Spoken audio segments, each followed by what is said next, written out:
Hello and welcome to Base Creators video series Success Through Lockdown, where each week I look far and wide for some of the more unsung entrepreneurial superheroes who've overcome lockdown and are ready to share their ideas with me.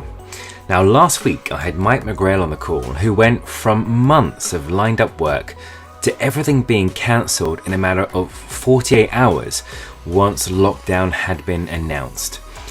Head over to Base Creators' website where you can find that interview and discover how Mike came through and now considers his video marketing agency to be once again thriving.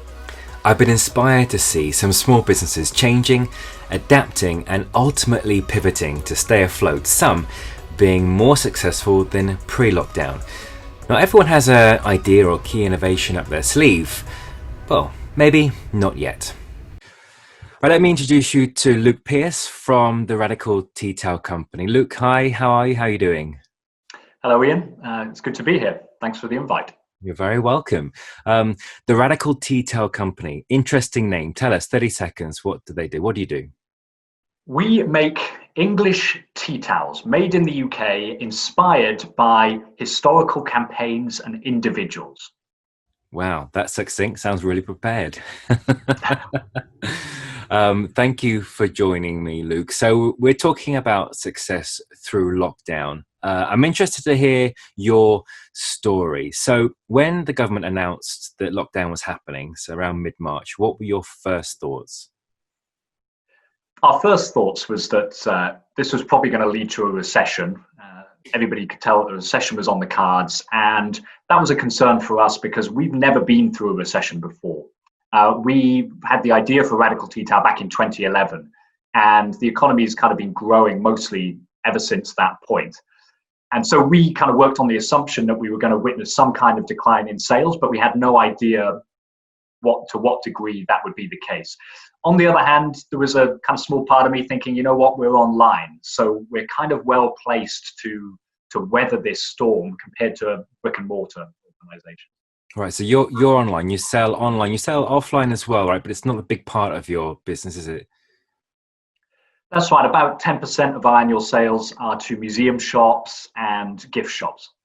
And where do you normally sell to then, in terms of where your market is, if you're mainly online?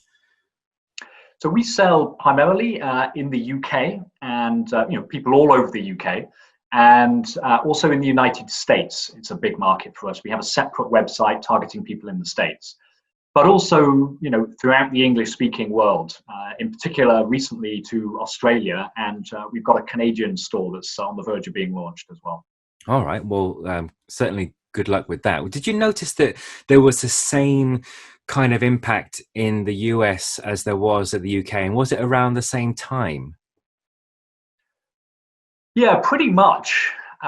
When you say the same impact, when the lockdown was announced in mid-March and right through to April, we didn't really notice much of an impact at all. March is normally quite a big month for us in the UK because it's Mother's Day, and outside of Christmas, that's our kind of biggest sales time, to be frank. Sure. And we actually dropped compared to last year, but I put that down to the fact that we were spending a bit less money on ads, and we were trying to make our ads a bit more efficient. So even though we'd had a little drop in sales, it wasn't really affecting much the bottom line. The United States, it's still a relatively new market for us. And so, we were still experiencing quite a lot of growth compared to last year, but it was kind of in line with what we expected. So the initial impact on sales on the website was basically flat in both countries, or it didn't seem to be having any impact. And that was until later in April. Right. So what happened then? What was the kind of low point after lockdown was announced? Well, I mean, I mentioned before that I was concerned that we'd never been through a recession before, and the assumption is, look, in a recession, what are people going to cut back on? They cut back on luxury items. They cut back on, well, they keep buying food, that's for sure. But actually, are people still going to be buying politically themed tea towels? And our assumption was that we were really vulnerable here, even though we've got positive message on our tea towels. They're feel good items, and to a degree, you can argue that people always want to feel good, right? But the assumption was that things weren't going to be great. So we started talking about, okay, do we need to make cuts with our manufacturers? We put in our Christmas order the stock that we need for later in the year. We put the orders in February. So we were getting to mid-March and we were like, thinking, actually, do we need to just cut back on this? Have we over-ordered for the year? We were estimating we'd need 20% cuts. I was this close to calling our manufacturers and saying, look, we're going to have to cut back. In fact, our manufacturers called us and said, are you still going to be able to pay us? And, as soon as the government's furlough program was announced and the support for businesses, we started exploring the ways that we could be part of that, because we just assumed that as retailers, we were going to be in trouble. That was the low point. Right. And prospects weren't looking good. I think you're right. I mean, you're doing what you do, everything I'm sure is about tea towels, and you're thinking about what the next politically kind of messaged tea towel is going to be. For maybe on the outside, we probably think less about the importance of tea towels in our everyday life. So it's interesting that you're hearing what you're saying. I wonder what did you think about your advertising and your marketing? If you were thinking, well, people aren't going to be worried about what tea towels they have, we should probably strip back on our marketing spend. Did you do that? No, we didn't at all, actually. I think a lot of companies, the way they approach marketing is they say, we're going to spend X thousand pounds or X million pounds on marketing for the year. And it's almost a completely arbitrary level that they set that out. In good times, they might spend more, and in bad times, they spend less. We have a much more evidence-based approach to marketing in general. My view is, look, if the adverts are still working, then you keep spending more money on them, up to the point that they stop working for you. If they're not working, then you cut back. And the truth is, just going back to March and early April, is our ads were still working. In fact, the really interesting thing was around that time was that a lot of bigger companies pulled their advertising spend, their marketing spend from Facebook. Now, we spend a lot of money on Facebook ads. And what happens if companies pull their ad spend off Facebook? Well, it means that there's more space for the rest of us, right? And in fact, actually, you had, as all your listeners will know from their own experience, everyone's spending more time on social media right now. And certainly they were in March when everyone was reading about the coronavirus. So you had more eyeballs on the screen, more advertising space, and yet less demand for that advertising. What happened? Obviously, the price plummeted. Now, in the early days, I think there was definitely a sense among people that, okay, people are entering a recession, people want to save money, and maybe they weren't so keen to buy. But the fact that our advertising was costing us so much less meant that we were spending the same amount and getting pretty much the same results. That's how I figured it had worked anyway. So we didn't cut back, not at all. Well, it's refreshing to hear that, because it was a similar story we was mentioning to our clients. More eyes are on social, or were on social at the time we were saying it a couple of months ago. And we were noticing in terms of spend and cost per click, CPM, all those different metrics which you measure how much it's going to cost you to keep advertising running was reducing. So that's good to hear that you took advantage of that and kept marketing going. It's one of the first things that tends to take the hit. So how did your marketing change then? And also we'll come on to what the impact of that was, weeks after. So tell me about that. Well, in the early days, our marketing didn't really change much at all. I mean, I think our reaction was, look, there's this terrible crisis going out there in the real world. And we didn't really know how to respond to that. I think there's a sense among marketers or among business people that, look, you don't want to be exploiting a crisis. Or certainly, you don't want to be seen to be exploiting a crisis. And we're talking. This was a serious thing. You had people dying. All of us know somebody that has been affected by this in a very serious health-related way, and certainly we all know vulnerable people. And we wanted to be obviously sensitive to that. There was no question of it. The flip side of this is what we kind of eventually started realizing is if you're a business and you're advertising as if the world hasn't changed and as if everything is just carrying on as normal, you come across as a bit out of touch, to be frank. And you come across as insensitive if you're not messaging the moment, if you're not adapting your materials to the reality of the world that people face. You look out of touch. And that's the case in particular with businesses in America right now. If you're not talking about the fact, or at least referring to the fact that there's this great, social crisis going on in America right now with the Black Lives Matter protests and everything else, then you kind of look at, it seems weird to be selling Nike trainers in the middle of that as you normally would. So back to us in April. We eventually realized that we needed to message the moment, and that's a phrase that I picked up from some of the podcasts that I listened to. Okay. And it was just about referring to the fact that people are at home, people are changing their behavior. They're doing things that maybe they wouldn't be doing before, like for example baking bread and doing this kind of thing. They're having interesting experiences with Zoom. People are a bit kind of afraid and concerned and uncertain about the world. And that has changed, there's an opportunity to talk about that when you're talking with people. So what we did initially is we just went to all of our initial adverts that were working and just made very subtle changes to the wording to say, hey, Brighton, you're at home right now, and bring a smile to your face at home, right? Our products have always been these kind of inspirational items that talk about the great movements and campaigns and inspiring individuals from history. And we were saying, actually, these things like history still exists there. There's still this great inspiration for you to take there that can actually bring a smile to your face and make you think positively about how humanity has dealt with some of the challenges of the past. And that when we looked at it that way, we realized that this kind of completely fit with our brand.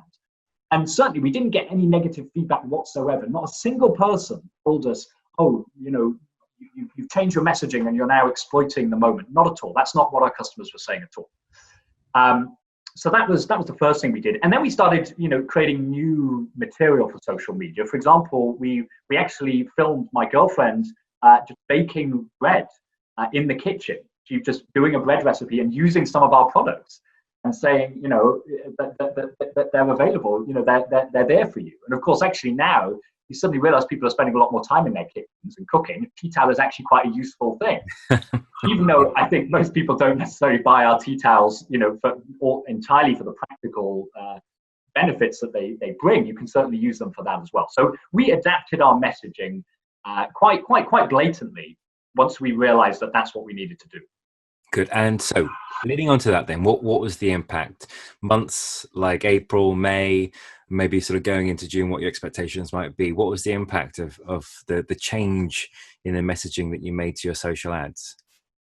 Well, this is interesting, and it's hard to know what was the changes that we made and what was wider changes in the economy, right? Because I think certainly a month into lockdown, by the time you get to the end of April, I think a lot of people in the economy were moving away perhaps from this feeling of great fear that they had, and this immediate, we had in the early days, let's not forget, we had food shortages. People were worried they were going to be able to feed themselves. So that's what people were focusing on. And I think by the end of April, people were starting to think, okay, well, actually, I'm at home now for the foreseeable. People are starting to kind of, I hate to use the word, but people are starting to kind of get used to this new normal. And people were starting to maybe explore online about ways to make themselves feel better, or what products are out there, or ways that they can engage with people. And I think there might have been what my understanding is from all of my friends who are working in e-commerce is that a lot of people were experiencing an uptick in sales, depending on the type of products they were selling, starting at around late April.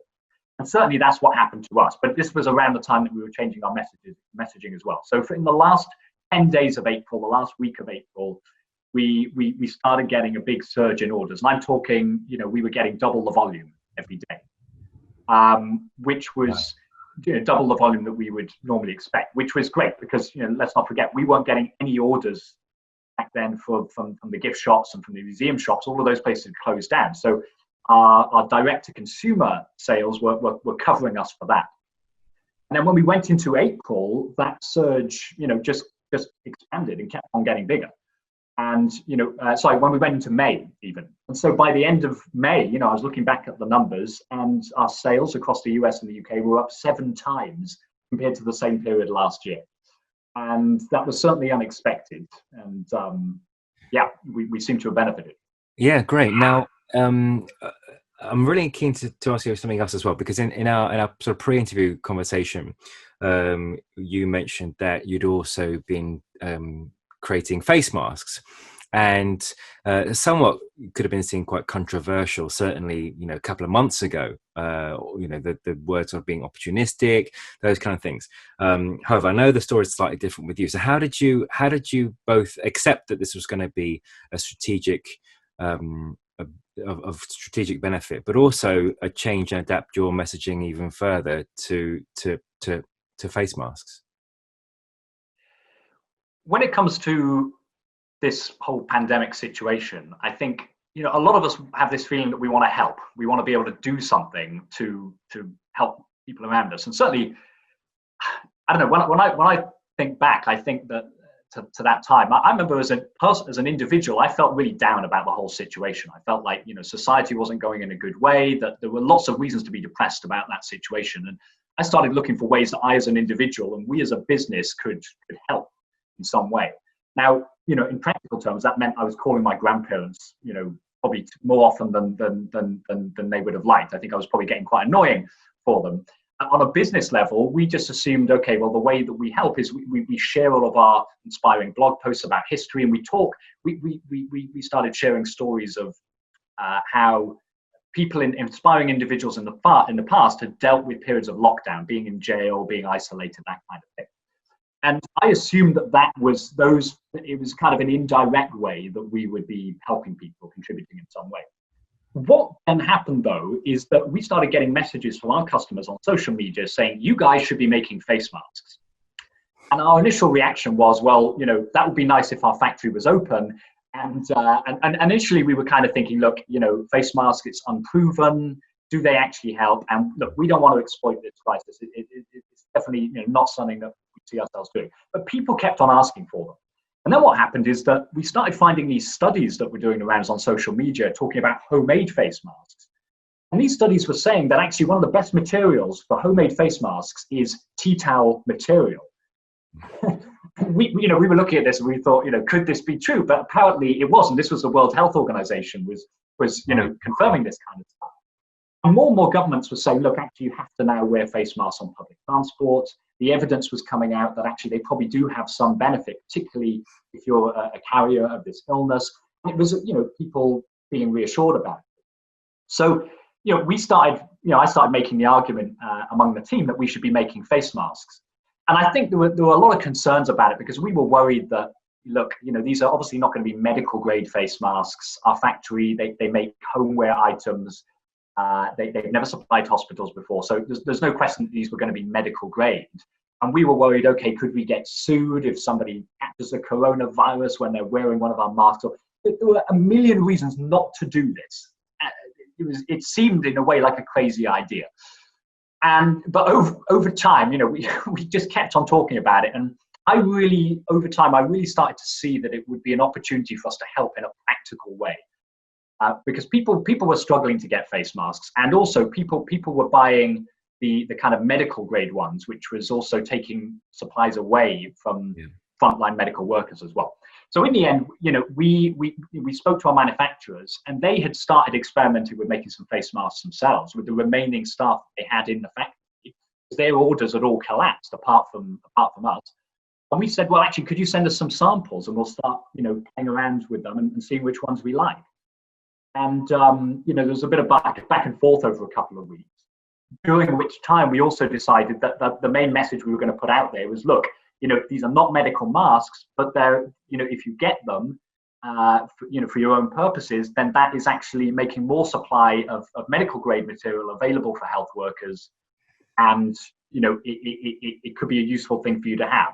And we also decided that for every one we sold, we were going to be giving one away to other organizations like food banks and frontline organizations that might be overlooked in terms of their personal protective equipment. And what kind of what were the sales volumes versus the sales of the tea towels? Was it so we talk as a 10%, or is it about to overtake the sales of tea towels? Well, the situation. So our face mask went live about 2 weeks ago, and the truth is that every time the manufacturers have been sending them to us in kind of batches of 50. And what happens is that as soon as they go up on the website, by the end of the day, they're sold out. Right. Wow. So we have them on our site right now, but they're not available. They're all out of stock. And we've got more being made with the manufacturers. The manufacturers have got more staff coming back this week, so we're in the process of increasing the supply. But it's at the moment it's hard to keep up. There's a huge demand for these things. All right, interesting. So I'm keen to know, out of this lockdown experience, then what what you have learned, what is here to stay? Is it some of the things you've been doing on social? Is it the way you've been advertising? Do you think you're going to be making face masks for the next few years? What out of this experience do you think you'll take away from it? Well, firstly, I think it's the importance of messaging the moment in all of your advertising. If there are big events going on in the world, and that might be Brexit, it might be the current protests in the US, it might be the coronavirus pandemic, it might be all kinds of things. It's not always going to be suitable. It depends on the type of business you have. But is there a way that you can at least show that you're listening, that you're aware of what's going on in the world? That doesn't involve pushing a particular view, but it does involve showing that you've got some kind of social intuition about the type of world we live in right now. That's the first thing. The other thing that I've learned about this is that we work with a number of, in the US and the UK, we have what are called third-party logistics providers. And these are warehouses which, where we store our products, and, our orders are shipped from these warehouses direct to customers. We're on first name terms with the staff there. They're small companies, and they're essentially part of our wider family. That's how we see them. Now, I know that a lot of e-commerce companies in the early days of this pandemic, they had to shut down because they were working with big third-party logistics companies, which were closing down and just blanket closing down. And it's the smaller companies that managed to stay open. It's the smaller companies which were able to adapt quickly. Mm-hmm. And in some cases, as family-based businesses, they kept open by just like bringing the kids in to pick and pack the orders, for example, and keep operations on the move. And that's meant that we haven't had any downtime. Our warehouse in the US and the UK, they stayed open. Next.com, they had to close because they just didn't have the fulfillment providers available. Whereas we were able to keep open, and obviously while maintaining social distances and everything else, and sticking to what the government was saying about the distancing regulations. And that kind of has taught me that sometimes smaller businesses, and whereas it's ourselves or the people that we work with, that smaller businesses are sometimes the most resilient to massive changes in the global economy like this. Great. So adapting the message and listening, I think, is what I sort of got there in terms of how you take forward this experience. Luke, this has been really fascinating. If people want to buy a tea towel or tea towel inspired face mask, how can they do that? Give us your details. How they can get in touch, or equally if they want to know more about you. By all means. Well, if there's the website in the UK is radicalteatowel.co.uk, and that will ship internationally as well. Anywhere in the world, you can buy from there. If you're in the US, radicalteatowel.com is the place to go. What about your Instagram? Do you have an Instagram feed people can look at all the different types of tea towel designs? Yeah, absolutely. We're all over Instagram and Facebook. So facebook.com/radicalteatowel or just @radicalteatowel on Instagram. Super. We'll get those details up at the end as well for everyone to write them down. Luke, it's been a pleasure. Thank you very much for sharing your story with us. No problem, Ian. I hope there's something useful for your listeners to be able to take away. Absolutely there is. Thank you. And remember, if you've embarked on an ingenious plan that's kept your business going, or you've got a simple idea that's kept you relevant, whether they're surprising or unsurprising successes, I'd love to know. You can leave your notes in the comments, or you can get in touch with me directly. The details are up on the screen in about 2 seconds time. See you next time. Thanks for watching.